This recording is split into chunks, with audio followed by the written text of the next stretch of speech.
Late afternoon light pressed flat against the stone walls of the Alamo. It turned everything the color of old bone. Dust hung in the air from the morning bombardment and settled into my throat. Every cough dried my mouth out more. I forced it down. I am infantry. Nothing more. I came here with a musket, a powder horn, and a blanket that still smells like my father's barn. I have not taken my boots off in 3 nights. When I flex my toes, I feel skin tear against damp leather. The mission was never meant for this. The north wall is low and patched with timber. The outer defenses are uneven, built for priests and converts, not artillery. We stacked dirt and broken stone where the cannonballs struck. Every impact shakes grit loose from the arches. It falls into our eyes and mouths and settles in our hair. There are fewer than 200 of us inside. I counted once. I stopped when I realized how small the number felt against the army outside. Colonel William B. Travis walks the walls with a straight back and a fixed stare. He speaks clearly. Short orders. No wasted words. I watched him this afternoon through the haze as he studied the Mexican camp with his spyglass. He keeps saying reinforcements will come. I want to believe him. I load my musket like I believe him. James Bowie is down with fever in a low room near the chapel. I carried water to him 2 days ago. He lay on a cot with a blanket pulled tight under his arms. Sweat soaked his shirt. His famous knife rested beside his hand. Even sick, his eyes followed every movement in the doorway. He looked like a man already measuring the distance to his last fight. Davy Crockett stays near the west wall with his Tennessee men. The coonskin cap is gone now. He keeps his rifle clean and quiet. The story stopped after the first week. Laughter carries too far in a siege. Beyond our walls, General Antonio Lopez de Santa Anna has his army arranged in long white lines. Tents stretch across the fields.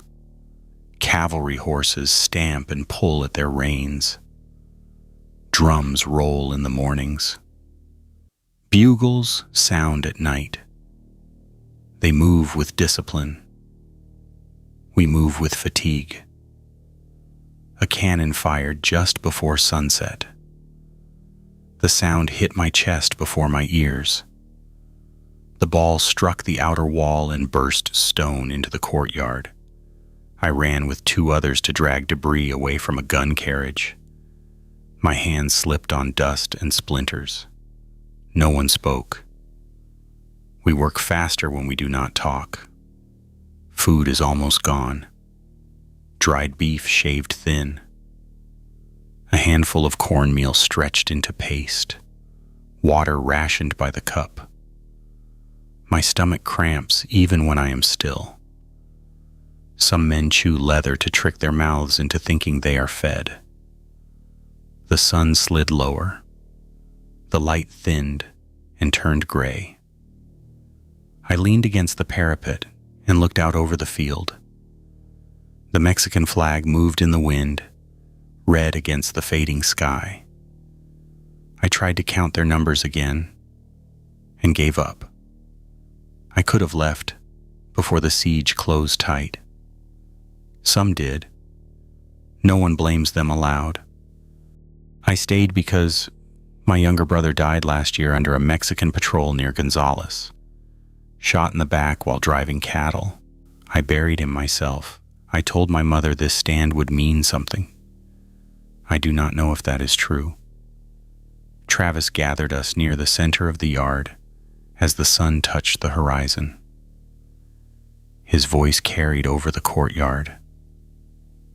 He spoke of duty, of holding ground, of Texas. No one cheered when he finished. We just returned to our posts. Night came fast. The temperature dropped with the light. My breath showed white in front of my face. Fires were kept low. We do not waste wood. Across the dark field, the Mexican camp glowed with dozens of flames. It looked like a second town built to watch us die. Bugles drifted through the cold air. Low notes, measured, patient. I stood on the north wall with my musket loaded and primed. The flint was good. The powder was dry. My fingers felt stiff around the stock. I forced them to flex.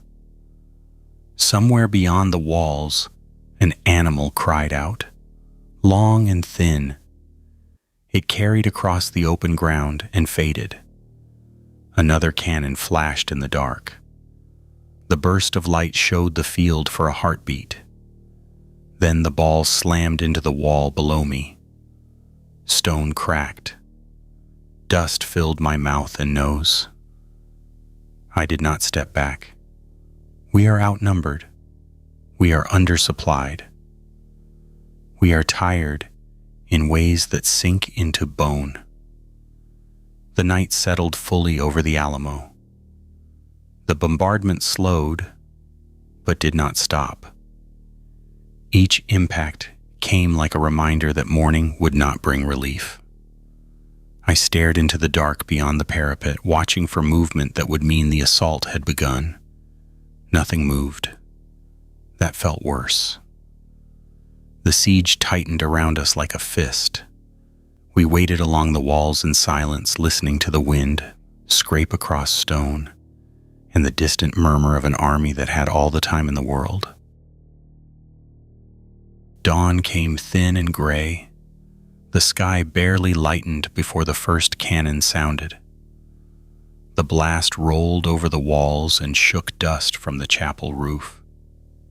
I had not slept. My eyes burned. My mouth felt sour from old powder and hunger. I was still on the north wall when the bombardment settled into its steady rhythm. Fire, pause, impact. The Mexicans were patient. They did not waste shot. A runner came across the courtyard, breath fogging in the cold. He shouted that a wounded Mexican had been dragged in near the south wall before sunrise.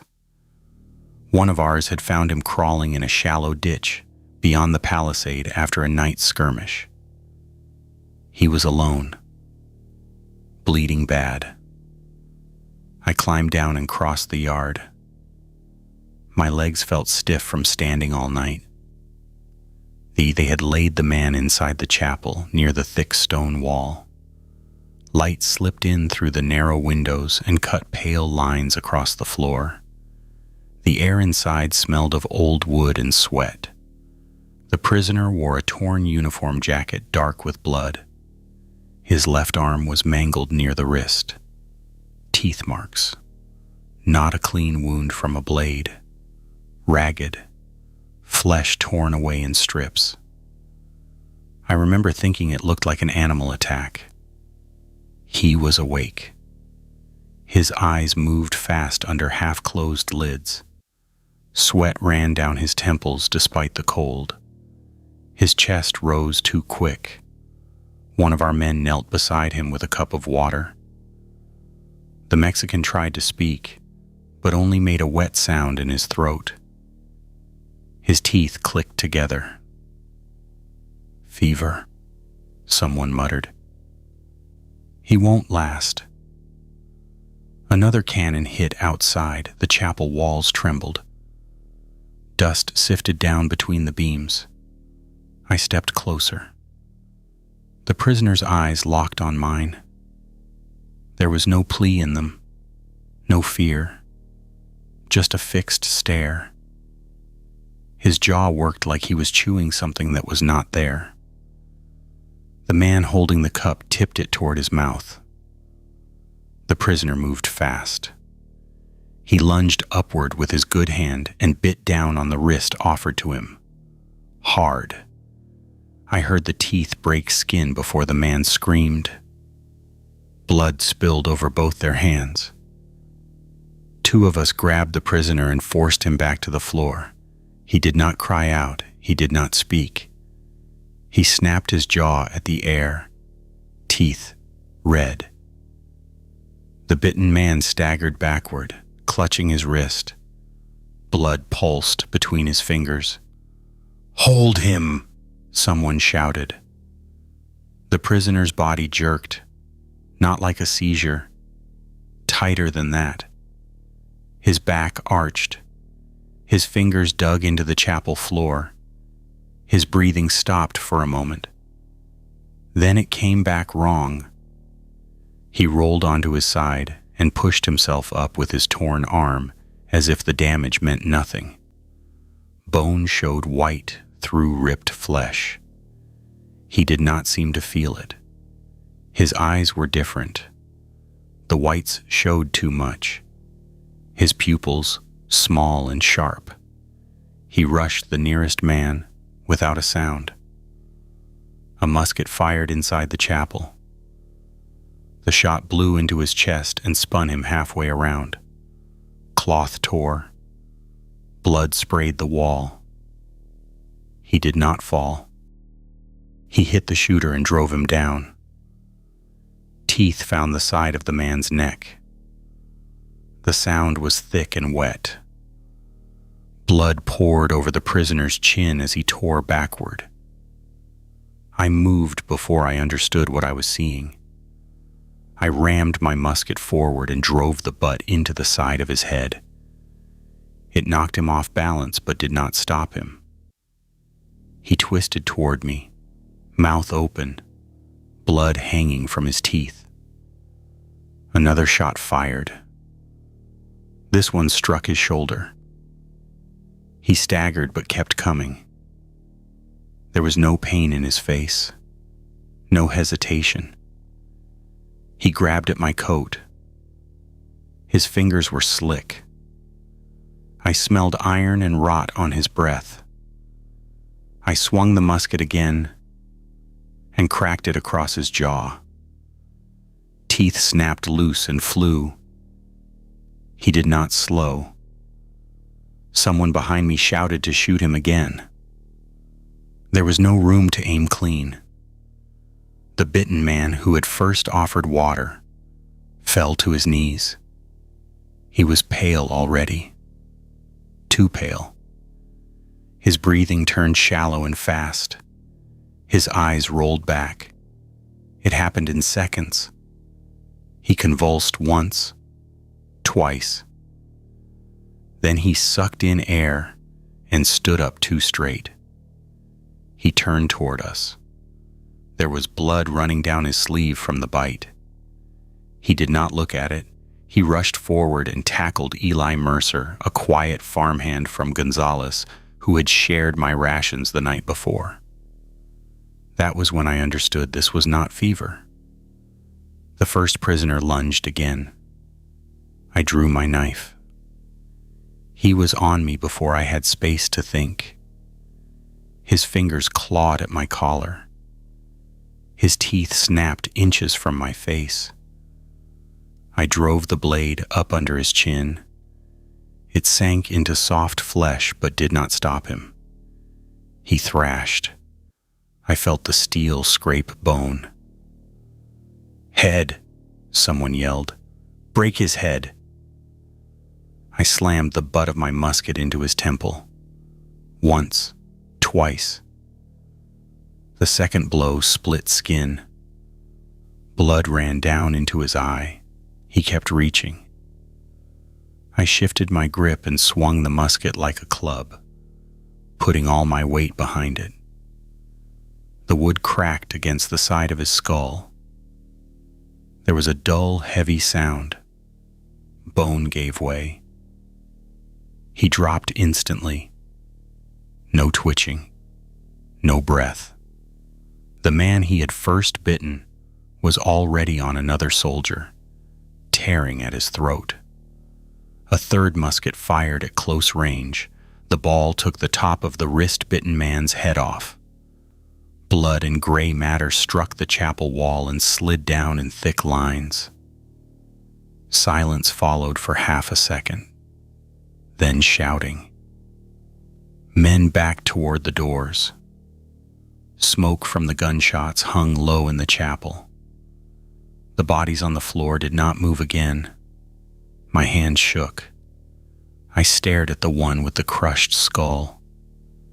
His eyes were open but empty now. I pulled my knife free. Outside, another cannon roared. Inside the chapel, we understood that something had come through the walls with that wounded man. It was not sickness. It did not wait. And it did not stop until the head was broken. The man whose throat was torn did not die clean. He gurgled on the chapel floor, hands pressed to the ruin of his neck. Blood pumped between his fingers and soaked into the cracks of the stone. 2 men tried to drag him toward the wall. He pushed them off with weak swings of his arms. "Leave me," he tried to say. It came out wet. Another cannon struck outside. The chapel trembled again. Dust fell across his face and stuck to the blood. I thought he would bleed out. He did not.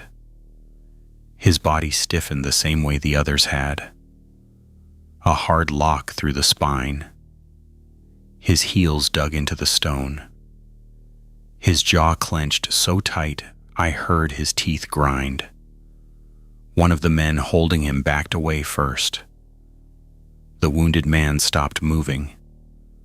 For half a breath, the chapel went quiet, except for the distant guns. Then he inhaled. It was a deep, tearing breath, like lungs dragged open. He rolled onto his side and pushed himself up on shaking arms. The wound in his throat hung open. Blood still poured from it. It did not slow him. His eyes fixed on the nearest living body. I saw recognition in them for a second. Then it was gone. He launched forward. The man closest to him barely had time to raise his musket. The infected slammed into him and they both hit the floor. Teeth went to flesh again.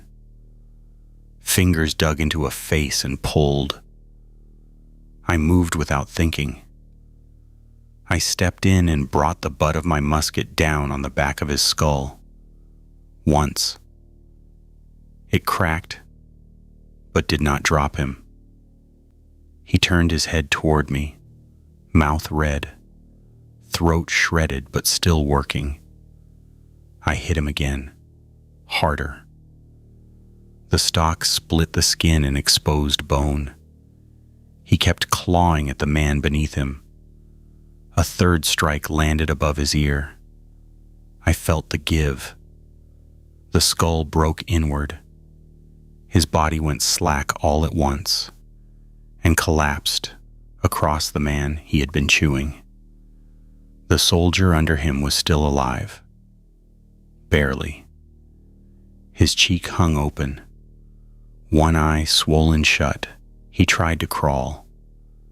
Someone fired a shot into the back of his head. The sound inside the chapel rang in my skull.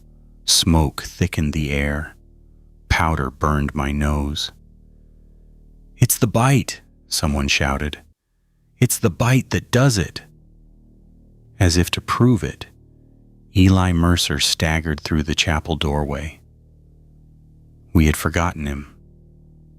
Turns out he had been bitten low on the calf during the struggle, hidden under his trouser leg.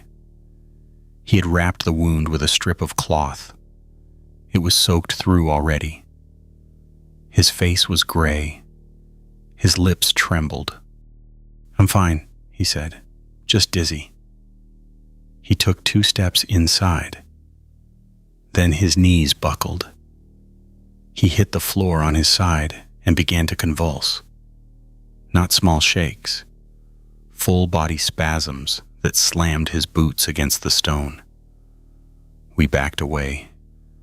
His spine arched. His mouth opened wide enough that I thought the jaw would break. A sound pushed out of him. Not a scream, just air forced through tight teeth. Then he went still. I counted 1 breath, 2. He rose in one motion, faster than any sick man could. The cloth around his calf had fallen away. Flesh beneath it was already dark. He rushed at the nearest man. There was no time to aim. We fired anyway. The shot hit him in the chest and knocked him sideways. He twisted, regained his footing, and kept coming. I felt something settle in my stomach then, cold and heavy. "Head," I said, though I did not remember deciding to speak. One of the Tennessee men stepped forward and brought his rifle down like an axe. The barrel smashed across the infected man's forehead. Skin split. He swayed.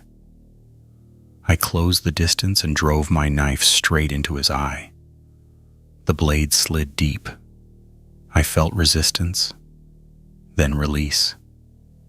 His body collapsed at my feet. We all stood breathing hard. The chapel floor was slick now. Blood ran in thin lines toward the doorway. Outside, the Mexican artillery continued. They had no idea what was happening inside these walls. A shout rose from the courtyard. Another scream answered it. I stepped out of the chapel into gray morning light. 2 men were wrestling near the well. One was biting the other's forearm. Not prisoners. Our own. "Stop him!" someone yelled. The bitten man was already losing strength. His attacker had taken a bite to the shoulder earlier in the confusion. He had helped Eli fend off the first attack in the chapel. Turns out they had both been bitten. Now he was on all fours, snarling, trying to reach another defender. A musket fired from the parapet and missed. I ran forward and struck him across the back of the head. He dropped to one knee. I hit him again. Bone cracked under wood. He collapsed. The man he had bitten crawled backward, clutching his arm. His face was white with shock. "Don't let me turn," he said. "Don't." His words broke into a gasp. His body jerked once. I did not wait this time. I stepped behind him and swung. The stock crushed the back of his skull. He fell forward and did not rise. No one spoke. Across the yard, more shouting. Another musket shot. Then another. It was not just the chapel. It was not just one. The infection was already moving through the rooms and along the walls, carried by men who had been standing beside us an hour ago. And outside, the siege guns kept firing, steady and unaware.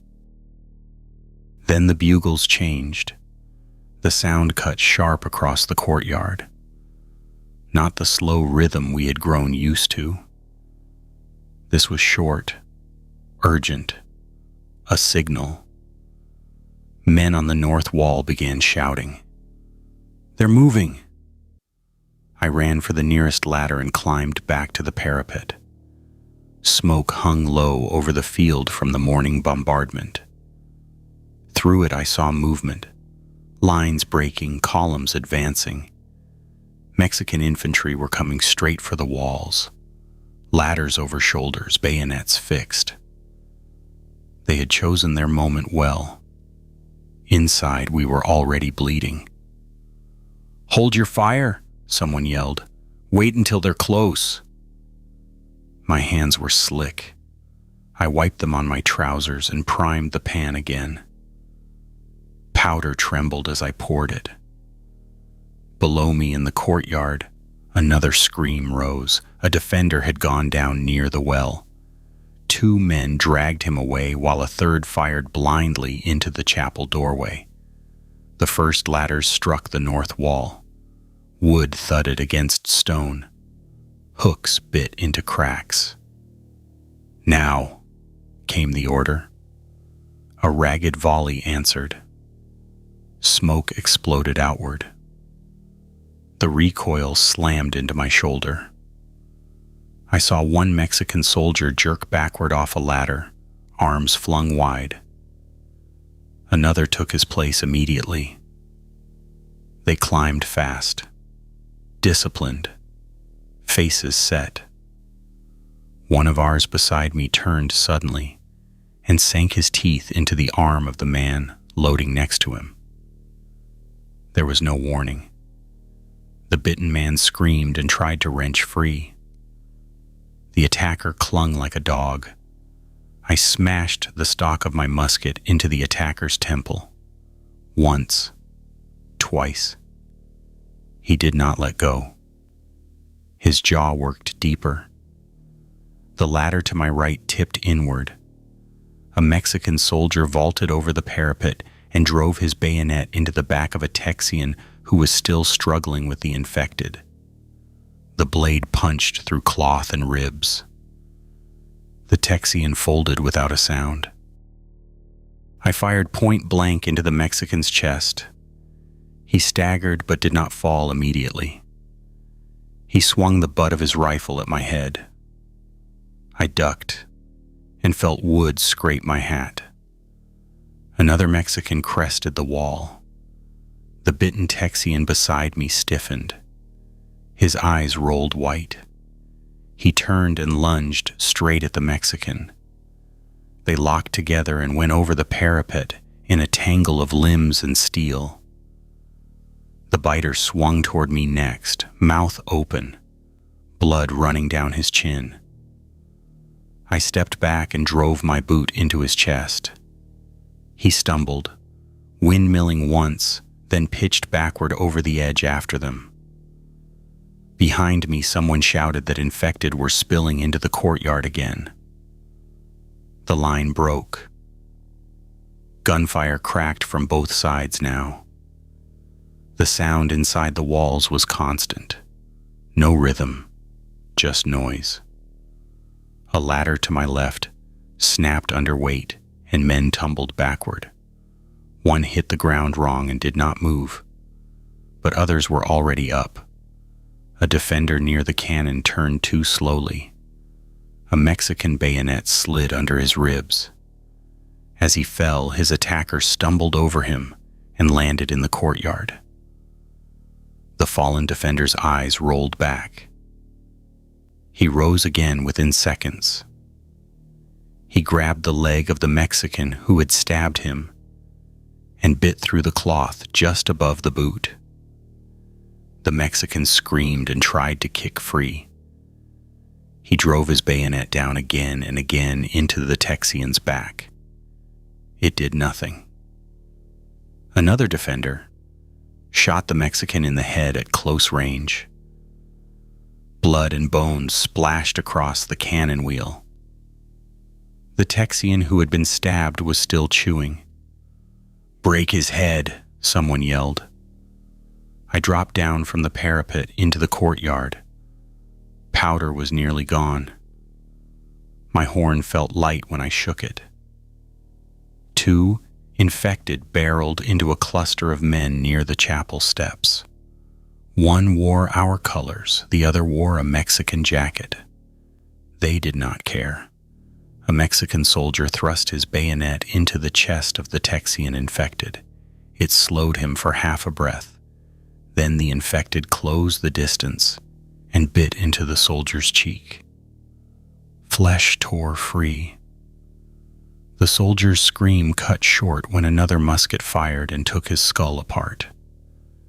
The infected in the Mexican jacket lunged toward me.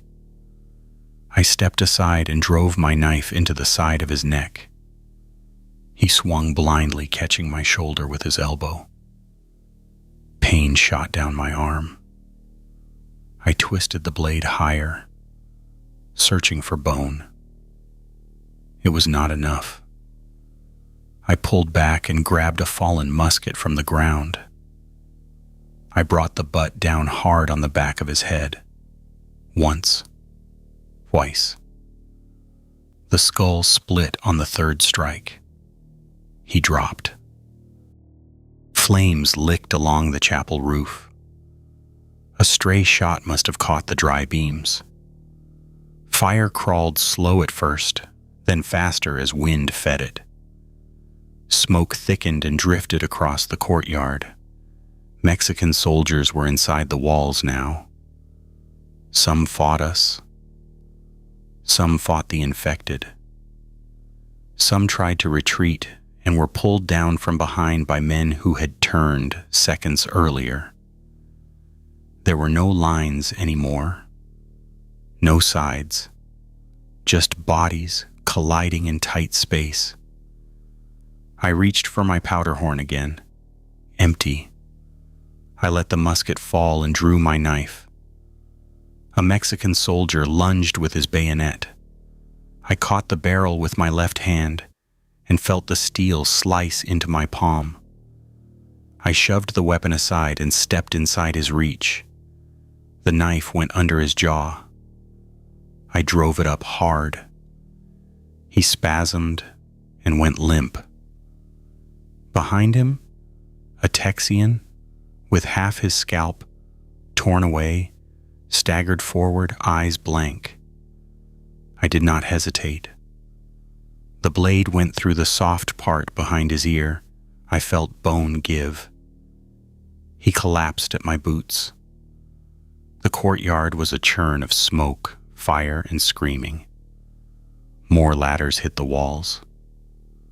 More infected rose from where they fell. And above it all, the Mexican bugles kept sounding the advance. The courtyard never stabilized. They kept coming over the walls. Fewer now.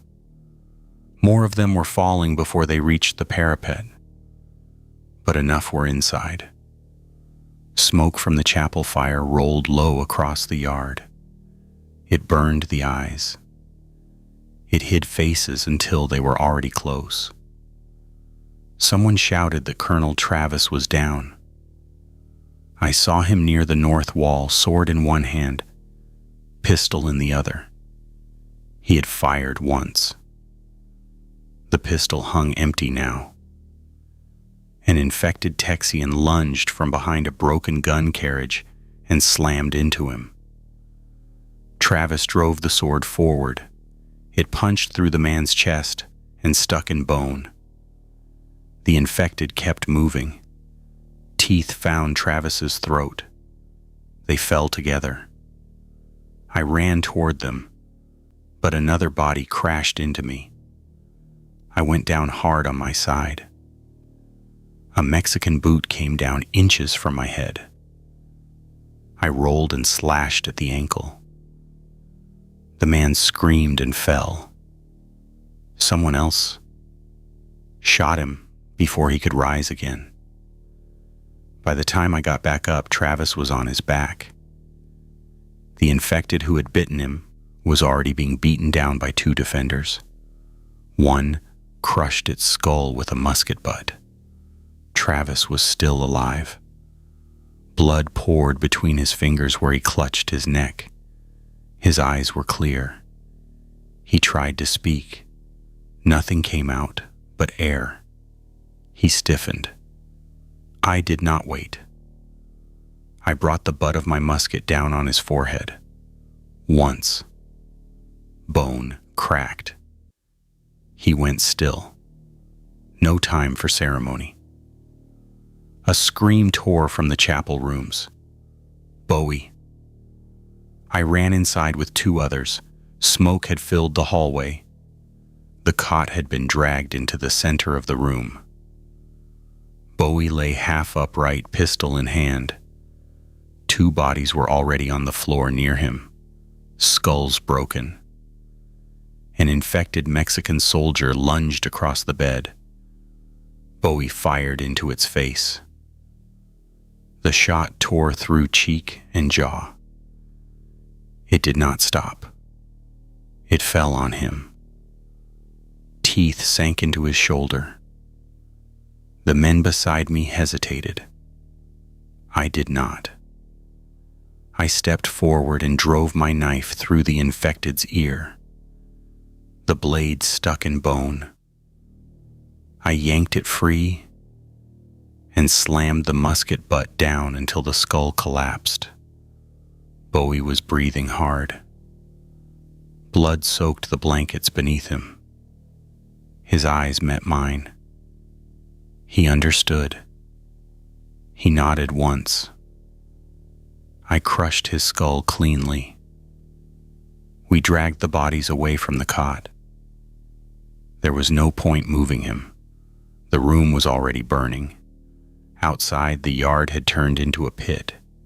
Mexicans and Texians lay tangled together. Some rose again. Some did not.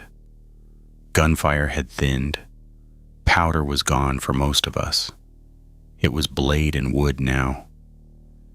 Near the west wall, I saw Crockett with a handful of men. They had formed a tight knot near a broken section of wall. Rifles were gone. They were using knives and clubs. An infected came at Crockett from the side. He caught it by the collar and drove a long blade into its eye. He kicked it free and stepped back. Another Mexican soldier rushed him with a bayonet. Crockett parried once, then twice. The third thrust slid into his side. He did not fall immediately. He grabbed the Mexican by the coat and pulled him close. He bit into the man's ear and tore it free. The Mexican screamed. Another defender shot him in the head. Crockett staggered. His men tried to hold the line around him, but infected were already inside the ring. One took a bite from his arm, another from his shoulder. They went down together. I did not see him rise again. The courtyard was nearly lost. Flames climbed higher along the chapel roof. Smoke blotted out the sun. It felt like evening, even though it was still morning. A Mexican officer shouted orders near the gate. Half his men ignored him. 2 were already fighting off infected that had once worn our coats. The walls were no longer a defense. They were a trap. A body slammed into me from the side. I felt teeth scrape across my sleeve. The fabric tore, but skin held. I drove my knife into the side of the man's head. He dropped. I checked my arm. No blood, just cloth, ripped open. A musket butt struck my ribs from behind. I spun and saw a Mexican soldier swinging again. I caught the stock with my forearm. Pain shot through bone. I stepped inside and drove my blade into his throat. He fell. More were pouring through the breach in the wall. We were done. I backed toward a pile of fallen bodies near the low wall by the cattle pen. The ground there dipped slightly. Smoke covered it. A few defenders were still fighting in small knots, but they were being swallowed one by one. An infected Texian lunged at a Mexican drummer boy. The boy dropped his sticks and tried to run. He did not make it 3 steps. No one was giving quarter. The infected did not care about flags. The Mexicans did not care about surrender. The walls had fallen. I dropped to my knees behind the pile of bodies and pressed myself flat among them. Blood soaked through my shirt. The smell was thick and metallic. Boots pounded past me. Someone screamed for Santa Ana. Someone else screamed for their mother. Then the screams thinned. Smoke rolled heavier across the yard. Flames cracked overhead. I lay still. I was not bitten. Not yet. Night came slow through smoke. The sun had burned behind the haze hours earlier, but the sky still held a dull red glow where the chapel roof had collapsed. By the time full dark settled over the Alamo, the fires had eaten most of what they could. Beams snapped and dropped inward. Stone held. I did not move until the boots stopped passing. Bodies lay stacked over me. Texian and Mexican together. Blood cooled against my cheek. It stiffened my collar and glued cloth to skin. I kept my mouth closed and breathed through my nose. The smell was iron and burned wood. Somewhere close, something dragged across stone. A low growl followed. The infected were still moving through the yard. They did not shout, they did not speak. Only the scrape of boots and the wet sound of breath pulled through ruined throats. A skull cracked somewhere near the well. Once. Twice. Someone still alive was finishing a body. The sound stopped. I counted slowly to 50 before I pushed an arm free from under the weight. No one grabbed me. I rolled onto my side and stayed low. The courtyard was black except for the low orange glow from the chapel. Smoke drifted in layers. It hid shapes until they were almost on top of each other. An infected Texian stumbled past me, half his scalp missing. He did not see me. His head moved in short jerks. He turned toward a sound near the gate and shuffled away. Near the north wall, a Mexican soldier tried to crawl. His leg was twisted wrong at the knee. He dragged himself with his elbows, leaving a dark trail behind him. He made it 3 feet. A shadow fell over him. The infected dropped to their knees beside him and began to bite. No shouting, just tearing. I stayed still. The fires burned lower. Wood collapsed inward. Sparks drifted into the night air and died. From beyond the walls, I heard horses. Not many. A few riders moving fast. Mexican survivors were leaving the city. More skulls cracked in the dark. Short, hard blows. Some men were still finishing their own. I slid backward from the pile of bodies and pressed into the shadow of the low wall by the cattle pen. My ribs ached where I had been struck. My palm throbbed where the bayonet had sliced it. The cut was shallow, not deep enough. I checked my arms again by touch. No broken skin. I began to move. Slow. One step at a time. The courtyard was a field of shapes. Some rose when I passed too close. I stepped around them. When one turned toward me, I waited until it came within reach and crushed the side of its head with the butt of my musket. No sound, no wasted movement. Near the chapel doorway, I saw a Mexican soldier on his knees. He held a pistol in shaking hands. An infected Texian staggered toward him. The soldier fired. The shot took the Texian in the chest. It did nothing. The infected closed the distance and bit into the soldier's face. They fell together. Silence followed. I stepped over them and entered the chapel. The roof had partially collapsed. Moonlight filtered through broken beams. The air inside was thick with smoke and the sweet rot of opened bodies. Something moved near the altar. I raised the musket. A Texian I did not recognize stood there, swaying. His jaw hung open. His hands were slick to the elbows. He took one step toward me. I closed the distance before he could gather speed and drove the blade of my knife into the soft place under his ear. He jerked once and dropped. I pulled the knife free and wiped it on his sleeve. The rooms beyond were worse.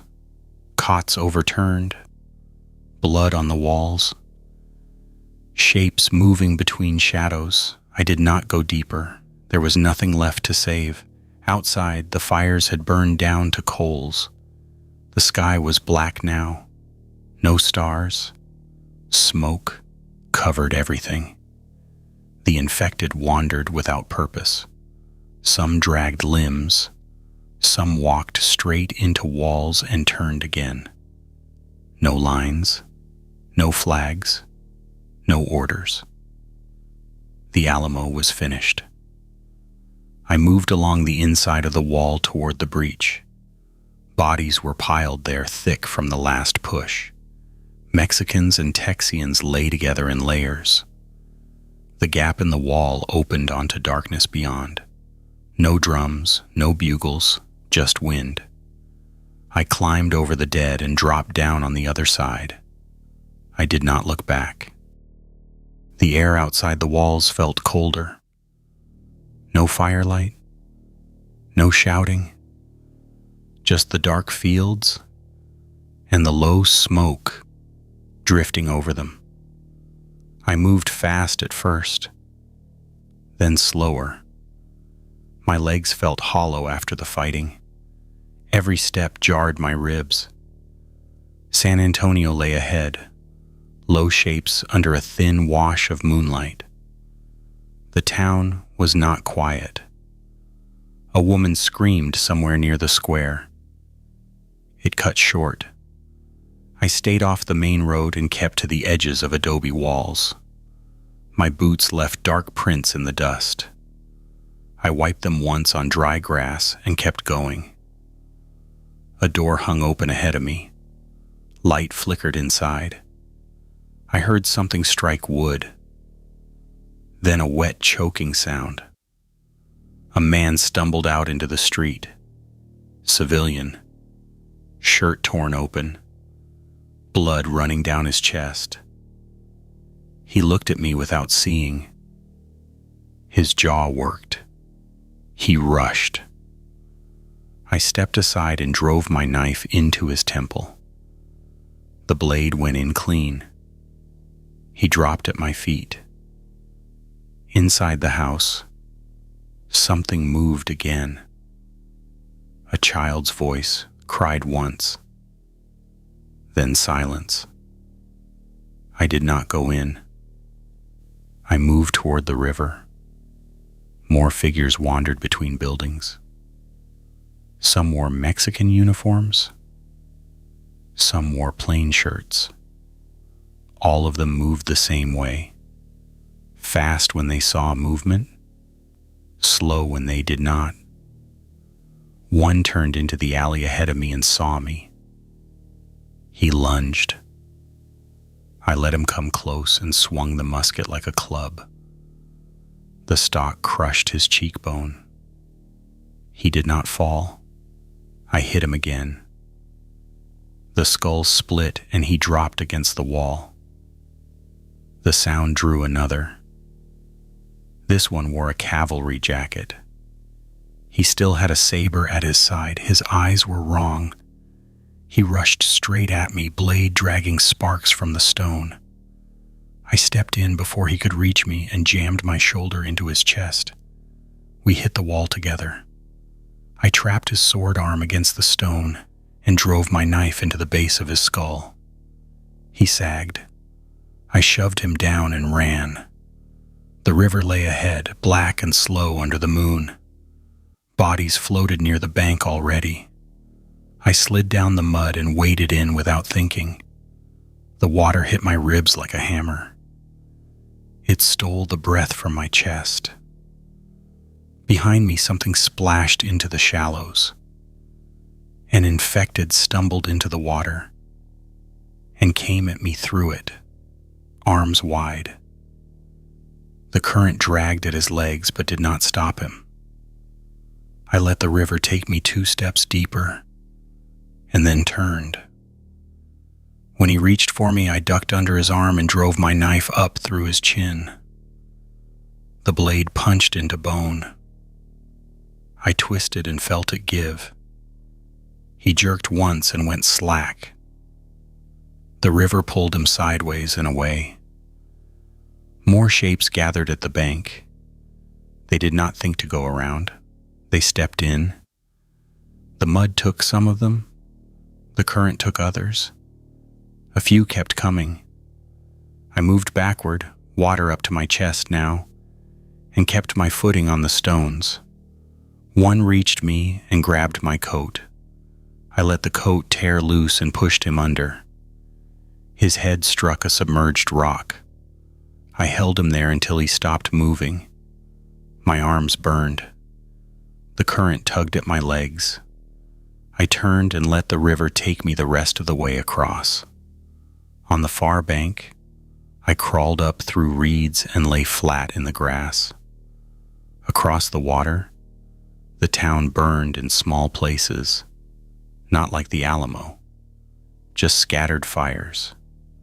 Figures moved along the bank, backlit by flame. None crossed. I rolled onto my back and stared at the sky. Just the river between me and what was left of the mission.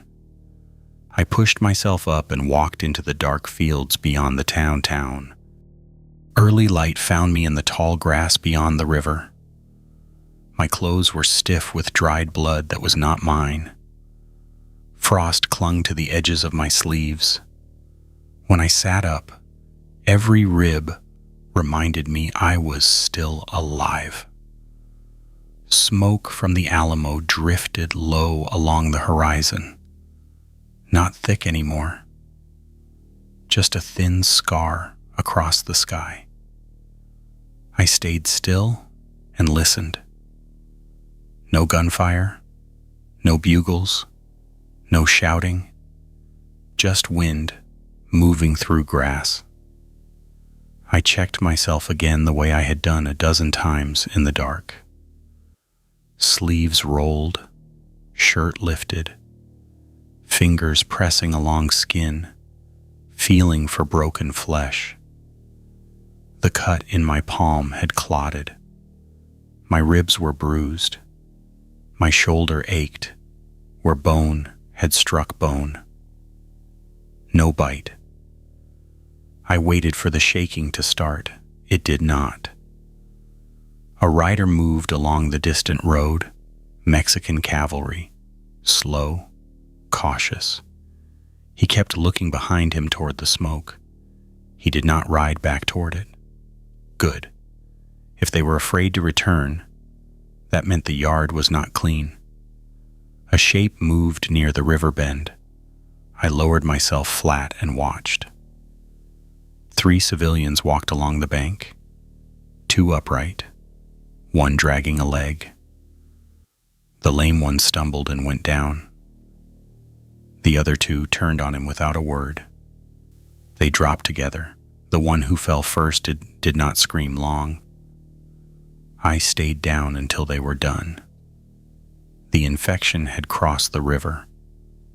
It would not stay inside walls. I pushed myself up slowly. My legs held.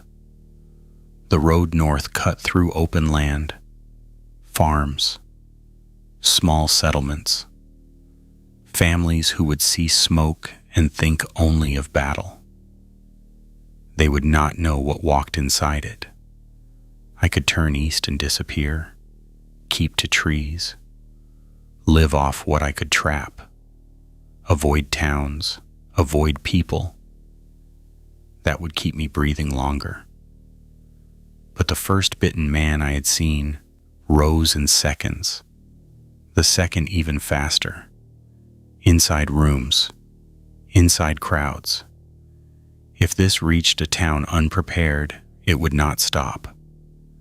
I started walking north. Each step hurt less once I found a rhythm. The frost melted off the grass and soaked my boots again. My musket felt heavier than it had inside the walls. Behind me, the smoke thinned as the sun climbed. Ahead, the land opened wide and empty. Half a mile up the road, I saw a wagon stopped crooked in a ditch. I left the road and circled wide. A man lay beside it on his back, eyes open, chest still. I watched him from the grass for a full minute. Nothing. I edged closer. His throat had been torn open. Flies already gathering. His hands were clenched tight around nothing. I waited again. Still nothing. I crushed his skull anyway. The sound was dull in the morning air. I moved on. The sun rose higher. The smoke behind me faded into the sky until it looked like low cloud. The Alamo was gone. What left it was not. I kept walking north, counting my breaths, listening for anything that moved wrong in the grass. The day was clear. Too clear.